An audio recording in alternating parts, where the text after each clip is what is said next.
Okay. ఈరోజు నేనేం చెప్తానంటే మీకు ఫస్టు అరేస్ చెప్తాను. అరేస్ చెప్పిన తర్వాత మీకు కంట్రోల్ స్టేట్మెంట్స్ అన్నీ నేర్పిస్తాను. అంటే while loop, for loop, do loop అట్లనే మీకు ఫర్‌లో డిఫరెంట్ టైప్స్ ఆఫ్ లూప్స్ ఉన్నాయి. అవన్నీ కూడా వన్ బై వన్ చెప్తాను. ఫస్ట్ ఈ రోజుకి సింపుల్‌గా మనం అరేస్‌ని ఎలా స్ట్రింగ్ అరేస్‌ని ఎలా వాడతాము, న్యూమరికల్ అరేస్‌ని ఎలా వాడతాము అనేది ఫస్ట్ చూద్దాము. దాని తర్వాత రిమైనింగ్‌కెళ్దాము. ఓకే. సో, మీకు మనం ఆల్రెడీ నిన్న స్టార్ట్ చేసిన దాంట్లోనే ఒక ఫోల్డర్ పెట్టుకున్నాం మనం. నేను మీకు ఇవన్నీ కూడా నిన్న మీకు ఆల్రెడీ లింక్ షేర్ చేశాను నేను. ఆ లింక్‌లో నేను వీటి మొత్తాన్ని కూడా డిపాజిట్ చేస్తాను. గిట్‌హబ్‌లో నేను ఒక అకౌంట్ ఉంది. నా అకౌంట్‌లో నేను మీకు అవన్నీ కూడా పోస్ట్ చేశాను. మీరు గిట్‌హబ్‌లో అది చూస్తే మీకు వాట్ ఈస్ వాట్ అనేది అర్థమైద్ది. ఇక్కడ చూడండి నేను చూపిస్తాను. github.com/.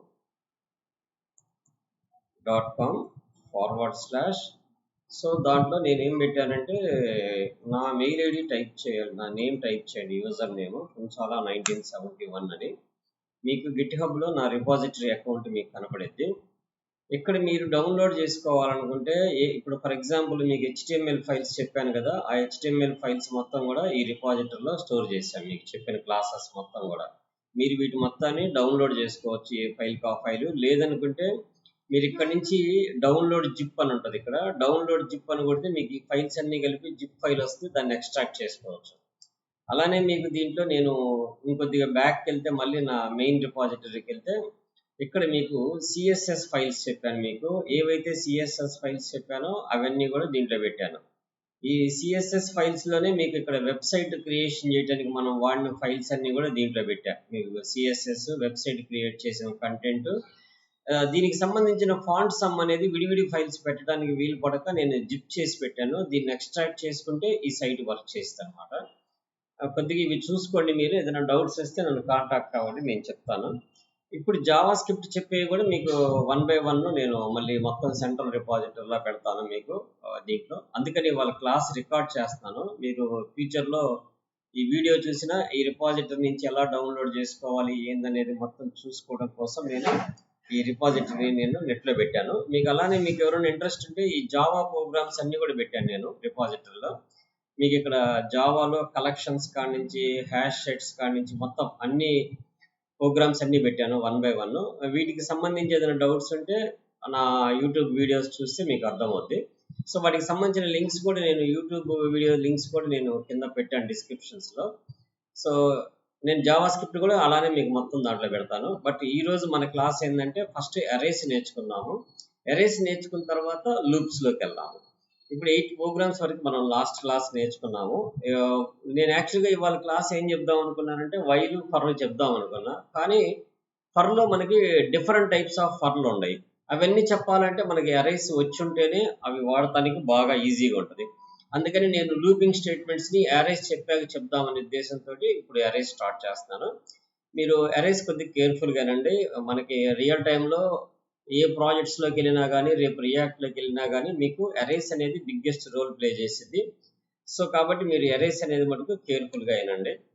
ఫస్ట్ మనం ఇక్కడ ఒక యారేని తీసుకుందాము.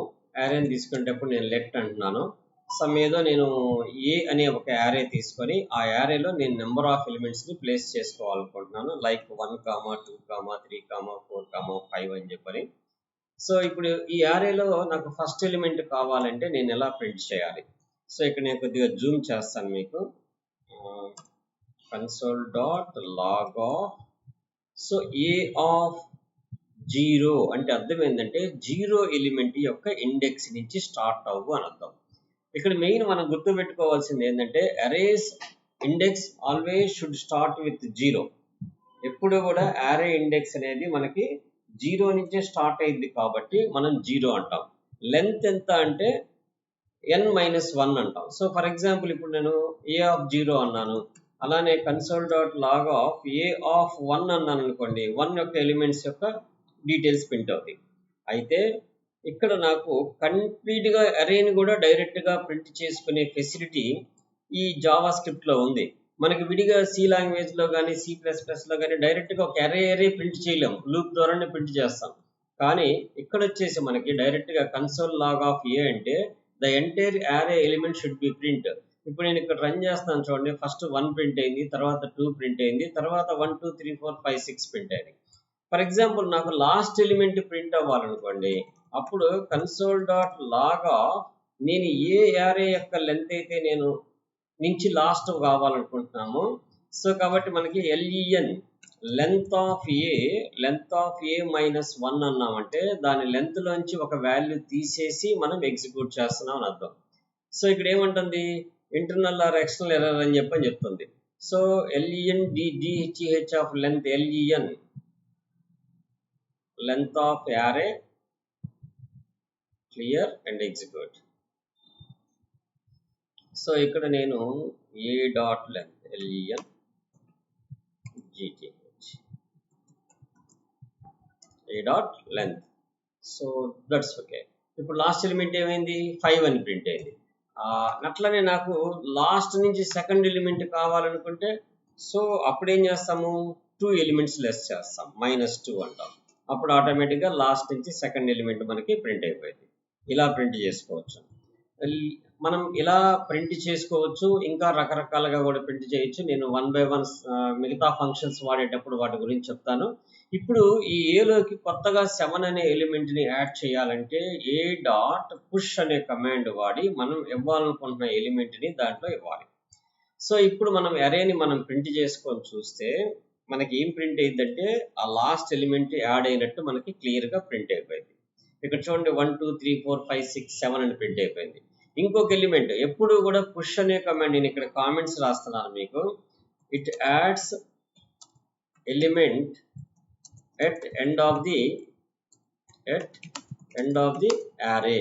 అరే యొక్క చివర్లో యాడ్ అయింది అనమాట. మనకి బిగినింగ్ లో యాడ్ అవ్వాలంటే మనం ఎటువంటి కమాండ్ వాడాలి, ఏ డాట్ అన్షిఫ్ట్ అనే కమాండ్ వాడి అన్షిఫ్ట్ ఆఫ్ నేను ఏ కమాండ్, నేను 0 అనే ఎలిమెంట్ ని యాడ్ చేయాలనుకుంటున్నాను, 0 అని చెప్పని పెట్టాను. ఇప్పుడు 0 అనే ఎలిమెంట్ ఎక్కడ యాడ్ అయింది, మనకి అది యాడ్ అయింది లేని తెలియాలంటే మళ్ళీ మనం కన్సోల్ లాగ్ చేయాల్సిందే. ఇక్కడ క్లియర్ చేస్తాను, ఎగ్జిక్యూట్ చేశాను. ఇప్పుడు 0 అనేది ఎక్కడ యాడ్ అయింది, ఫస్ట్ లో యాడ్ అయింది. అంటే ఒక ఎలిమెంట్ బిగినింగ్ లో యాడ్ చేయాలంటే it adds element at the beginning of the array. It adds element at beginning of the array. Okay. So కాబట్టి అరేలో బిగినింగ్ యాడ్ చేయాలంటే అన్షిఫ్ట్ వాడతాము, ఎండింగ్ లో యాడ్ చేయాలంటే పుష్ అనేది వాడతాము. అలానే ఒక స్పెసిఫైడ్ లొకేషన్ లో ఎలిమెంట్ ని అప్డేట్ చేయాలంటే ఎక్కడ వాడతాము. సో ఫర్ ఎగ్జాంపుల్ నాకు 0 ప్లేస్ లో 1 కావాలి నాకు. అప్పుడు ఏం చేయాలంటే ఏ యొక్క 0 ఇండెక్స్ లో ఏదైతే వాల్యూ మనం అసైన్ చేయాలనుకుంటున్నామో ఆ వాల్యూని అక్కడ ప్లేస్ చేస్తాం. ఇప్పుడు మనం అంటే డైరెక్ట్లీ ఇండెక్స్ ఇచ్చి మనం ఎప్పుడైతే వాల్యూని అసైన్ చేస్తామో ఆ వాల్యూ ఏమైపోయింది, అక్కడ ఓవర్ రైట్ అయిపోయి లాస్ట్ లో మనకి 10 అనే ఎలిమెంట్ బిగినింగ్ లో యాడ్ అయిపోయింది. 0 ఎక్కడైతే ఉందో అక్కడ 10 అనేది అప్డేట్ అయింది. దీన్ని ఏమంటామంటే యారే అప్డేటింగ్ అంటాం. యారే అప్డేటింగ్ స్పెసిఫైడ్ పొజిషన్, మనకు కావాల్సిన పొజిషన్ లో ఎలిమెంట్ ని అప్డేట్ చేసుకోవడం, యారే అప్డేటింగ్ స్పెసిఫైడ్ పొజిషన్. సో అట్లానే మనం ఒక ఎలిమెంట్ ని తీసేయాలంటే మనం వాడే కమాండ్ ఏంటంటే ఏ డాట్ పాప్ అంటాం. పాప్ అంటే అర్థం ఏంటంటే it removes the array last element ఏదైతే ఉంటుందో అది రిమూవ్ అయిపోద్ది. ఇప్పుడు మనకి ఏమైపోయింది, 7 అనేది ఎగిరిపోయింది ఇక్కడ మనకి. సో దీన్ని ఎందుకు ఉపయోగిస్తాం, ఇది to remove the end of the element, last element remove. First element తీసేయాలంటే సో దానికోసం ఏ డాట్ షిఫ్ట్ అనే కమాండ్ వాడతాం. షిఫ్ట్ అనే కమాండ్ వాడితే ఎప్పుడు కూడా it removes beginning of the array element,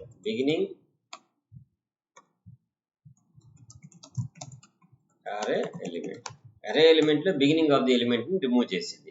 మళ్ళీ దాన్ని ఒకసారి మనం ప్రింట్ చేసి చెక్ చేసుకుంటే is it correct or not అనేది మనకు చెప్పింది. ఇప్పుడు చూడండి నేను క్లియర్ చేసాను, మళ్ళీ ఎగ్జిక్యూట్ చేస్తున్నాను. ఇక్కడ బిగినింగ్ ఆఫ్ ది ఎలిమెంట్ ఏంది మనకి, ఇక్కడ 10 ఎగిరిపోయింది, 1 2 3 4 5 6 అని చెప్పాలి. ఓకే. అలానే ఒక 2 యారేస్ ని మనం క్లబ్ చేయాలి అనుకుంటే దానికి స్ప్రెడ్ అనే ఆపరేటర్ వాడతాము. బాగా గుర్తుపెట్టుకోండి, స్ప్రెడ్ ఆపరేటర్ అంటాం. స్ప్రెడ్ ఆపరేటర్ ఇది కూడా చాలా యూజ్ అయ్యింది. ఇది ఇవన్నీ మోడర్న్ జావా స్క్రిప్ట్ లో పార్ట్స్ అన్నమాట. స్ప్రెడ్ ఆపరేటర్ అనేది ఇప్పుడు నాకు ఆల్రెడీ ఏ యారే ఉంది, ఇక్కడ ఏ అనే యారే ఉంది. దీంట్లో 1 2 3 4 5 6 ఎలిమెంట్స్ ఉన్నాయి. ఇప్పుడు ఇదే యారే నాకు బి అనే యారే కూడా కావాలి. ఐ వాంట్ బి అనే యారే కావాలి. సో కంట్రోల్ ఇక్కడ నేను ఏం చేస్తాను, బి అనే ఒక యారే తీసుకొని 7 నుంచి రిమైనింగ్ ఎలిమెంట్స్ ఇస్తున్నాను. 7, 8, 9, 10, 11 అని ఇచ్చాను. ఇప్పుడు ఫస్ట్ యారేలో ఎలిమెంట్స్ ప్లస్ సెకండ్ యారే ఎలిమెంట్స్ మొత్తం కలిపి కూడా నేను సి అనే ఒక యారేలో స్టోర్ చేసుకోవాలనుకుంటున్నాను.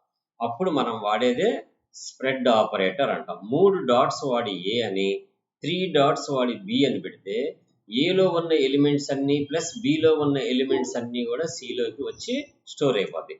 ఇప్పుడు నేను మొత్తాన్ని వరుసగా ప్రింట్ చేస్తాను. Console log of a print చేస్తున్నాను, కన్సోల్ లాగ్ ఆఫ్ బి అని ప్రింట్ చేస్తున్నాను, అలానే కన్సోల్ లాగ్ ఆఫ్ సి అని కూడా ప్రింట్ చేస్తున్నాను. So let's moving to that. ఇప్పుడు క్లియర్ చేశాను, ఎగ్జిక్యూట్ చేశాను. ఇప్పుడు లాస్ట్కి వచ్చి చూడండి. సో ఫస్ట్ ఇది వచ్చేసి ఏ యారే అండ్ తర్వాత ఇది ఏ యారే, ఇది బి యారే, ఆ తర్వాత లాస్ట్ లో ఉన్నది ఏంది A plus B array, that is the C array. 1 2 3 4 5 6 7 8 9 10 11 all elements should be going on to a single array element. So ఇప్పుడు ఈ యారే ఎలిమెంట్స్ ని మనం యాక్చువల్గా మనం ఇక్కడ ఏం చేసాం, 0th ఎలిమెంట్ ప్రింట్ చేసాం, ఇక్కడేమో 1 ఇండెక్స్ వాల్యూ ప్రింట్ చేసాం, ఇక్కడేమో -1 -2 అని ప్రింట్ చేసాం. అట్లానే ఒక ఎలిమెంట్ ని యాడ్ చేసాం ఎండ్ లో, అట్లానే ఒక ఎలిమెంట్ ని చివరిలో బిగినింగ్ లో యాడ్ చేసాము, అట్లనే ఫస్ట్ లాస్ట్ లో ఎలిమెంట్ ని డిలీట్ చేసాము, ఫస్ట్ లో ఎలిమెంట్ ని డిలీట్ చేసాము, ఆ తర్వాత 2 యారేస్ ని కలిపి ఇంకొక యారేలోకి స్ప్రెడ్ చేసాము. అలా కాదు, నేను ట్రెడిషనల్ గా ఫర్ లూప్ ఉపయోగించి ఈ అరేస్ ని ఎలా ప్రింట్ చేస్తాము, వైల్ లూప్ ఉపయోగించి ఎలా ప్రింట్ చేస్తాము అనేది మనం జస్ట్ సింపుల్ గా చూద్దాం. Traditional, not in the modern way. Modern వే మళ్ళీ చెప్తాను నేను మీకు. సో ఫస్ట్ సింపుల్ గా ట్రెడిషనల్ వేలో చూద్దాం. ట్రెడిషనల్ వే అంటే ES5 అండ్ బిఫోర్ వర్షన్స్ వాడే వాటిని ట్రెడిషనల్ అంటాము. ES6 కాడి నుంచి మనకి లేటెస్ట్ వర్షన్స్ అన్ని వచ్చినాయి కాబట్టి వాటిని మోడర్న్ జావా స్క్రిప్ట్ అని పిలుస్తుంటాం అనమాట. సో ఇప్పుడు నేను ఏం చేస్తానంటే ఇక్కడ జస్ట్ ఫర్ లూప్ తీసుకుంటున్నాను. ఇక్కడ నాకు let i is equal to 0 నుంచి స్టార్ట్ అవ్వాలి. Next i less than l అనే వేరియబుల్ తీసుకోవాలి. లేదంటే మీరు ఎలా చేయొచ్చు అంటే ఏ యారే అయితే మనం ప్రింట్ చేయాలనుకుంటున్నామో ఆ యారే యొక్క లెంత్ అనే ఫంక్షన్ వాడచ్చు అండ్ i++ అని వాడచ్చు. దానికి దీనికి ఏంది డిఫరెన్స్ అనేది కూడా మీకు చెప్తాను. Console dot log of a value print అవ్వాలి మనకి, ఏ ఆఫ్ i, ఏ యొక్క ఐలో ఉన్న ఇండెక్స్ వాల్యూ ప్రింట్ అవ్వాలి అని అర్థం. సో ఇప్పుడు నేను క్లియర్ చేస్తున్నాను, నేను ఎగ్జిక్యూట్ చేశాను. లాస్ట్ లో నాకు 1 2 3 4 5 6 అని చెప్పి నీట్ గా ప్రింట్ అయ్యి లైన్ బై లైన్. అయితే ఇలా పెట్టడం అనేది it's not a good practice. ఎందుకనంటే ఇది మెమరీ కన్జంప్షన్ వర్క్ అంటాం దీన్ని. ఎందుకనంటే ఎవ్రీ లూప్ తిరిగేటప్పుడు ప్రతిసారి ఏ యొక్క లెంత్ ని గెట్ చేస్తూ ఉంటది. అంటే ఒక ఫంక్షన్ ని మనం రిపీటెడ్లీ కాల్ చేస్తున్నాం. అలా కాల్ చేయకుండా సింగిల్ టైమే వర్క్ అవ్వాలంటే ఒక ఎల్ అనే వేరియబుల్ తీసుకొని ఏ డాట్ లెంత్ అని చెప్పని కనుక మనం ఇక్కడ రాసుకుంటే ఇట్స్ ఎ గుడ్ ప్రాక్టీస్. ఇప్పుడు మనం ఇక్కడ ఎల్ వాడితే ఆ ఎల్ అనేది ఒక్కసారే ఇనిషియలైజ్ అవుతుంది, మళ్ళీ మళ్ళీ చెక్ చేయదు, ఆటోమేటిక్గా లూప్ నే చెక్ చేసుకుంటుంది. కాబట్టి మెమరీ కన్జంప్షన్ అనేది తగ్గిద్ది అనమాట. పెర్ఫార్మెన్స్ ఇష్యూస్ లేకుండా కొద్దిగా ఈజీగా ఉండాలంటే this is the good practice అనమాట. సో ఇదే దాన్ని మనం ఫర్ లూప్ తో వాడాము. దీన్నే మనం వైల్ తో వాడాలనుకుంటే ఇక్కడ లెట్ i ఈక్వల్ టు 0 నుంచి స్టార్ట్ చేస్తాము. While i less than or equal to less than l దాకా తీసుకుంటాము. ఆ తర్వాత బ్రాకెట్ ఓపెన్ చేసి ఏదైతే కన్సోల్ లాగ్ తీసుకున్నామో దాన్ని ఇక్కడ తీసుకుందాం. మనకి ఇవి ఫర్ లూప్ తో ప్రింట్ అయినాయా వైల్ లూప్ తో ప్రింట్ అయినాయా అని తెలియటం కోసం ఏం చేద్దామంటే console dot print array using for loop అని రాద్దాం. వరకు మనకి స్టేట్మెంట్ తెలిసిద్ది. సో నెక్స్ట్ వచ్చేసి ఇక్కడికి వచ్చిన తర్వాత ఏం చేద్దామంటే console dot log of print array using while loop, using while loop, WILE while loop అని రాసుకుందాం. So end semicolon, that's fine. ఇప్పుడు మనం ఈ వైల్ లూప్ లో రాసేటప్పుడు ఇక్కడ మనం ఒక చిన్న మిస్టేక్ చేస్తే ఆ లూప్ టర్మినేట్ కాకుండా ఎగ్జిక్యూట్ అయింది. అందుకని ఎప్పుడు కూడా I equal to I plus 1 అని కానీ ఐ ప్లస్ ప్లస్ అని కానీ ఐ ప్లస్ ఈక్వల్ టు 1 అని కానీ 3 వేస్లో మీరు రాయొచ్చు. ఇలా రాయొచ్చు, I equal to I plus 1 అని ఐ ప్లస్ ప్లస్ రాయొచ్చు, లేకపోతే ఐ ప్లస్ ఈక్వల్ టు 1 అని రాయొచ్చు. సో ఈ మూడిట్లో మీరు ఏది రాసినా ఇట్ షుడ్ బి ఎగ్జిక్యూటెడ్. నేను 3 చూపిస్తాను మీకు. ఇప్పుడు first I equal to I plus 1 రాసాము, లెట్స్ క్లియర్ చేశాను, ఎగ్జిక్యూట్ చేశాను. ఎగ్జిక్యూట్ చేస్తే మీకు print array using while loop print అయింది, print array using for loop print అయింది. ఇప్పుడు నేను దీన్ని కామెంట్లో పెడుతున్నాను, ఐ రిమూవ్ దిస్ స్టేట్మెంట్. ఈ 3 కూడా ఇంక్రిమెంట్ చేయడానికే ఉపయోగపడతాయి. బట్ ఏమైనా డిఫరెన్స్ ఉందా అంటే అది ఏందని నేను చెప్తాను. ఇక్కడ ప్రింట్ అయింది కదా, ఓకే. నెక్స్ట్ దీన్ని కూడా కామెంట్లో పెడుతున్నాను, దీన్ని కూడా పెడుతున్నాను, దీన్ని రిమూవ్ చేస్తున్నాను. ఇప్పుడు దీన్ని రన్ చేస్తే మళ్ళీ మనకి చివరిలో while loop for loop print అని. ఈ మూడింటికి ఉండే డిఫరెన్స్ చెప్తా చూడండి. ఇది వచ్చేసి సెల్ఫ్ ఇంక్రిమెంట్ అంటాం, అంటే ఇంక్రిమెంటల్ అండ్ డిక్రిమెంటల్ ఆపరేటర్స్ అని మనం పిలుస్తుంటాము. దాన్నే ఐ ప్లస్ ప్లస్ అంటే ఒకటి ఇంక్రిమెంట్ అయింది, ఐ మైనస్ మైనస్ అంటే ఒకటి డిక్రిమెంట్ అయింది. దాన్ని incremental operators or decremental operators అంటాం. So I equal to I plus plus అనేది general expression statement. General expression ఎవరైనా ఒకటి కూడాలంటే I equal to I plus 1 అంటాం, తీసేయాలంటే I equal to I minus 1 అంటాం. ఇది జనరల్. సో దీన్ని వచ్చేసి ఏమంటామంటే అసైన్మెంట్ ఆపరేటర్ అంటాం. అసైన్మెంట్ ఆపరేటర్లో ఐ ప్లస్ ఈక్వల్ టు 1 అంటే అర్థం ఏంటంటే is an equivalent of I equal to I plus 1. ఒకవేళ ఐ ప్లస్ ఈక్వల్ టు 2 అన్నారు అనుకోండి, 2 ఇంక్రిమెంట్ అయింది. అదే 3 అన్నారు అనుకోండి, 3 ఇంక్రిమెంట్ అయింది. వీటిని యునరీ ఆపరేటర్స్ ఆర్ ఇంక్రిమెంటల్, దీన్ని ఏమంటామంటే assignment operator. This is the unary operator. దీన్ని వచ్చేసి యునరీ ఆపరేటర్ అంటాం. దీన్ని వచ్చేసి ఇంక్రిమెంటల్ అండ్ డిక్రిమెంటల్ ఆపరేటర్ అని పిలవం. ఏమంటాం చెప్పండి? సో ఫస్ట్ చూడండి, దీన్ని వచ్చేసి ఇంక్రిమెంటల్ అండ్ డిక్రిమెంటల్ ఆపరేటర్ అంటాం. సో దీన్ని వచ్చేసి ఏమంటామంటే అసైన్మెంట్ ఆపరేటర్ అంటాం. నేను ఇక్కడ రాస్తాను, don't confuse. So incremental and decremental operators అంటాం. డిక్రిమెంటల్ ఆపరేటర్స్ అంటాం. సో దీన్ని ఏమని పిలుస్తామంటే ఈ ప్లస్ ఈక్వల్ టు 1 అనే దాన్ని అసైన్మెంట్ ఆపరేటర్స్ అంటాం. అసైన్మెంట్ ఆపరేటర్స్ అంటాం. ఓకే, అది ప్లస్ ఈక్వల్ టు కావచ్చు, మైనస్ ఈక్వల్ టు కావచ్చు, మల్టిప్లికేషన్ ఈక్వల్ టు కావచ్చు, బై ఈక్వల్ టు కావచ్చు. అన్ని అర్థమెటిక్ ఆపరేటర్స్ ని అసైన్మెంట్ ఆపరేటర్స్ కింద మనం కన్వర్ట్ చేసుకోవచ్చు అన్నమాట. Okay, plus equal to, minus equal to, by equal to, division mode equal to, అన్ని రకాల ఈక్వల్స్ మనం వాడుకోవచ్చు బేస్డ్ ఆన్ ద నీడ్ ని బట్టి. సో లెట్స్ క్లియర్ చేస్తాను, ఎగ్జిక్యూట్ చేస్తాను. మీరు ఆ 3 టైప్స్ లో ఏది వాడినా కానీ మీకు ఎగ్జిక్యూట్ అయిపోతుంది. ఇది ఇంకొకటి ఏం రాయొచ్చు మనము, డూ వైల్ లో కూడా రాయొచ్చు. డూ వైల్ లో కూడా రాయొచ్చు. So console dot log of, so do while print array using do while, print array using do while, print array using do while. So దీంట్లో ఏం చేస్తామంటే first let's do it. Do చేసేటప్పుడు మనం చేయాల్సింది ఏంది, లెట్ ఐ ఈక్వల్ టు 0 దగ్గర నుంచి start అవ్వాలి. తర్వాత డూ అని చెప్పంటాము. ఏం చేస్తాము, it's go do open the bracket. దీంట్లోకి వచ్చిన తర్వాత మనం console dot log of a of i అంటాం. ఆల్రెడీ మనం ఇక్కడ లెట్ ఐ అనేది ఒకసారి డిక్లరేషన్ చేసినప్పుడు రీడిక్లరేషన్ ఒప్పుకోదు, అప్పుడు డైరెక్ట్గా ఐ ఈక్వల్ టు 0 అని రాసుకోవాలి. దెన్ ఇక్కడ వైల్ కండిషన్ రాయాలి. ఏం రాయాలి, I value less than L అయినంత వరకే తిరుగుతూ ఉండాలి, అదర్ దెన్ టర్మినేట్ అయిపోవాలి. ఇప్పుడు క్లియర్ చేయండి, ఎగ్జిక్యూట్ చేయండి. డూ వైల్ ఏమవుతుంది, ఇక్కడ మనం ఐ ప్లస్ ప్లస్ రాయలేదు కాబట్టి కంటిన్యూగా టర్మినేట్ కాకుండా రన్ అవుతా ఉంది. సో దీన్ని బయటికి రావాలంటే కంట్రోల్ సి కొట్టండి, స్టాప్ అయిపోయింది. ఇది క్లియర్ చేసేయండి. ఇక్కడికి వచ్చిన తర్వాత ఐ ప్లస్ ప్లస్ అనేది కంపల్సరీ ఇంక్రిమెంట్ చేయకపోతే అది కండిషన్ అనేది క్లియర్ కాదనమాట. ఇప్పుడు రన్ చేద్దాం, ఇది స్టాప్ చేసేద్దాం.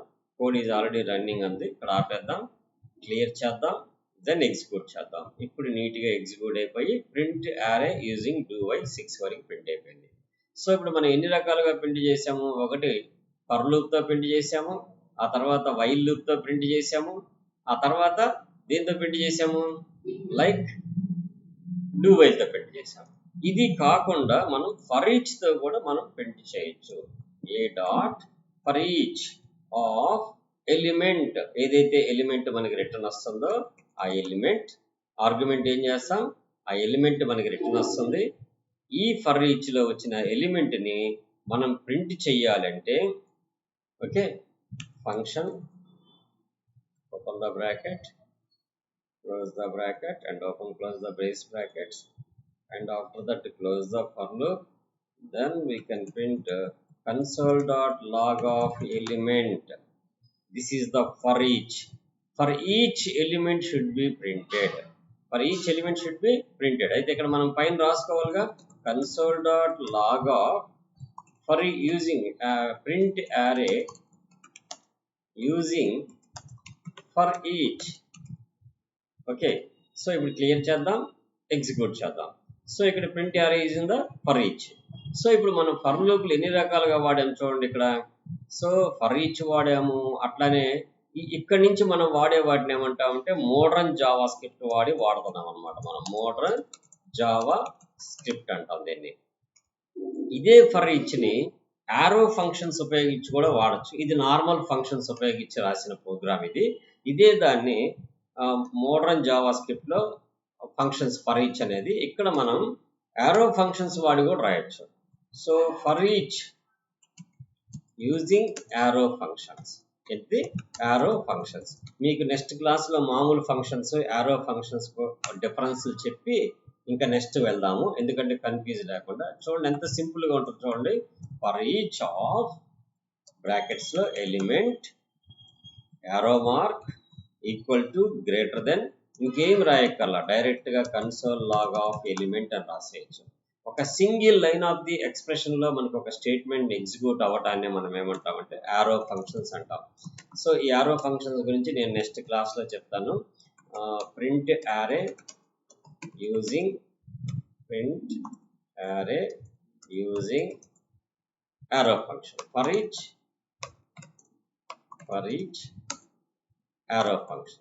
యారో ఫంక్షన్స్ అంటాం వాటిని ఓకే సో ఇప్పుడు నేను క్లియర్ చేశాను ఎగ్జిక్యూట్ చేశాను యారో ఫంక్షన్ ద్వారా ప్రింట్ చేసినవి కూడా పర్ఫెక్ట్గా ప్రింట్ అయ్యాయి సో ఇక్కడ చూడండి స్లైట్ వేరియేషన్ ఫర్ ఈచ్ అనేది మామూలుగా ఫంక్షన్లో రాస్తే ఇంత స్టేట్మెంట్ రాయాలి అదే ఒక యారో ఫంక్షన్లో రాస్తే సింగిల్ ఎక్స్ప్రెషన్ స్టేట్మెంట్ లాగా మనం ప్రింట్ చేయొచ్చు అనమాట సో నేను మళ్ళీ రిపీట్ చేస్తాను ఈ ఫర్ ఈచ్ల గురించి మ్యాపింగ్ గురించి ఇంకొకటి కూడా ఉంది ఒకసారి ఊరగా చెప్తాను మ్యాప్ యూజింగ్ మ్యాప్ ప్రింట్ యారే మనం ఏం చేద్దామంటే ప్రింట్ యారే యూజింగ్ మ్యాప్ వీటి గురించి మళ్ళీ నేను డీటెయిల్డ్గా చెప్తాను మీకు ఊరక ఇవి సందర్భం వచ్చింది కాబట్టి ఎన్ని రకాలుగా ప్రింట్ చేయొచ్చో చెప్తున్నాను print array using map function ద్వారా కూడా మనం ప్రింట్ చేయొచ్చు ఎలా అంటే A dot map of same element ఇది మోడర్న్ వే ట్రెడిషనల్ వే రెండు రాద్దాం function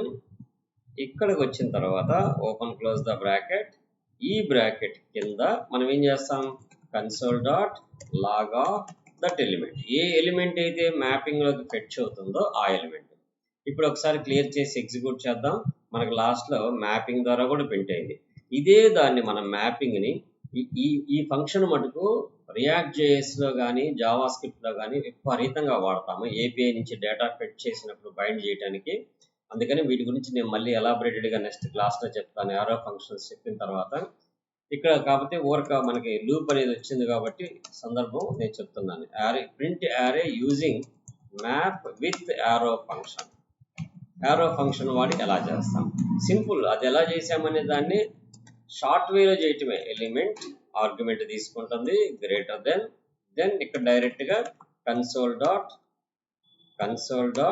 log of what about the element అక్కడ ఎలిమెంట్ అని పెడుతున్నానని మీరు ఎలిమెంటే పెట్టాలని మీరు థింక్ చేయబాకండి whatever it may be we can put that is an argument అనమాట సో ఇక్కడ print array map with arrow function అని హెడ్డింగ్ కూడా పెడదాం using map with arrow function clear and execute okay it should be separatedly printing ఇక్కడ నేను element కాకపోతే ELE అని పెట్టుకోవచ్చు ఇక్కడ కూడా ఈఎల్ఈ అని పెట్టుకోవచ్చు any argument the argument name అక్కడ నేను ఆర్గ్యుమెంట్ అని కూడా పెట్టుకోవచ్చు so it's a user defined మనం ఏ పేరైనా పెట్టుకోండి ఈ యారేలో నుంచి ఫెచ్ చేసిన ఒక్కొక్క ఎలిమెంట్ దీంట్లోకి స్టోర్ అవుతుంది ఇక్కడ ప్రింట్ అవుతుంది అలా రిపీటెడ్గా లూప్ని రన్ చేస్తూ ఉంటుంది అనమాట అందుకని అక్కడ ఎలిమెంట్ అని పెడుతున్నామంటే దాని నుంచి ఫెచ్ చేసిన ఎలిమెంట్ అని తెలియటం కోసం అందరూ అలానే సింటాక్స్ ఫాలో అవుతుంటారు కాబట్టి అలా రాస్తుంటారు. కానీ ఇట్స్ నాట్ ఏ కన్స్ట్రైంట్. ఈ ఎలిమెంట్ అనే దగ్గర మీ ఇష్టం వచ్చిన ఆర్గ్యుమెంట్ ని మీరు పెట్టుకోవచ్చు. ఓకే, అర్థమైందా? సో ఈ ఆర్ఏ ప్రోగ్రామ్ నేను ఇప్పుడు వాట్సాప్ లో వేస్తాను మీకు, ఎందుకంటే ఇంకా జావా స్క్రిప్ట్ ప్రోగ్రామ్స్ ఇంకా బైండ్ చేయలేదు నేను రిపాజిటరీలో. ఈ ప్రోగ్రామ్ వరకు ఇప్పుడు మీకు గ్రూప్ లో పెడతాను, ప్రాక్టీస్ చేయండి. ఈ వీడియో కూడా నేను ఇప్పుడు అప్లోడ్ చేస్తాను, ఇప్పుడు రికార్డ్ అయిన వీడియో. నెక్స్ట్ క్లాస్ లో మనం యారో ఫంక్షన్స్ తెలుసుకొని మిగతా వాటికి వెళ్దాము. ఇప్పుడు ఫర్ లూపులు మామూలుగా వాడాము, రివర్స్ లో యారే ప్రింట్ చేయటం అనేది మనం ఇంకా వాడలేదు. ఇక్కడ print array using for loop అన్నాం కదా, దీన్ని రివర్స్ కూడా ప్రింట్ చేద్దాం. ఒకసారి ఒక పని అయిపోయింది. console.log of print array in reverse లో ప్రింట్ చేయాలి. మళ్ళీ వీటికి మెథడ్స్ కూడా ఉన్నాయి, అవి నేను తర్వాత చెప్తాను. మెథడ్స్ లేకుండా ఎలా చేస్తామనేది చేస్తున్నాను. i = lel-1 దగ్గర నుంచి స్టార్ట్ అవుతాను. i > 0 అయ్యిందాక i మైనస్ అవ్వాలి, అంటే రివర్స్ రావాలని అర్థం. ఇప్పుడు console.log of a of i అంటే రివర్స్ లో ప్రింట్ అవుతుంది. ఒకసారి మీకు ఆ లూప్ ఎలా రివర్స్ లో ప్రింట్ అయింది అనేది ఇక్కడ హెడ్డింగ్ వస్తుంది కాబట్టి నేను క్లియర్ చేసి చూపిస్తాను మీకు. ఇక్కడ యూజింగ్ మ్యాప్ పైకి వెళ్దాము. ఎక్కడో చోట మనం రివర్స్ అని రాసాం కదా, రివర్స్ రాసాము. 6 5 4 3 2 1 రివర్స్ లో ప్రింట్ అయింది కదా ఇక్కడ. So that is the reverse for loop print చేయడానికి. సో ఓకే, నేను ఈ క్లాస్ ఇంతటితో క్లోజ్ చేస్తాను. రేపు ఇంకొద్దిగా some more functions with modern Java script ని కూడా కొంత టచ్ చేసుకుంటూ వెళ్తాను, అంతే అవసరానికి తగ్గట్టుగా. ఎందుకంటే ఫర్ లూప్ లో మోడర్న్ వాడచ్చు, ట్రెడిషనల్ వాడచ్చు. సో కాబట్టి రెండు ఒకేసారి చెప్పుకుంటే మనకి కంపారిజన్ చాలా ఈజీగా ఉంటుందని నేను రెండు కలిపి చెప్తున్నాను. Okay, bye. సో ఈ వీడియో కనుక మీకు నచ్చినట్లయితే లైక్ చేయండి, షేర్ చేయండి, నెంబర్ ఆఫ్ పర్సన్స్ కి రిఫర్ చేయండి. Okay, bye.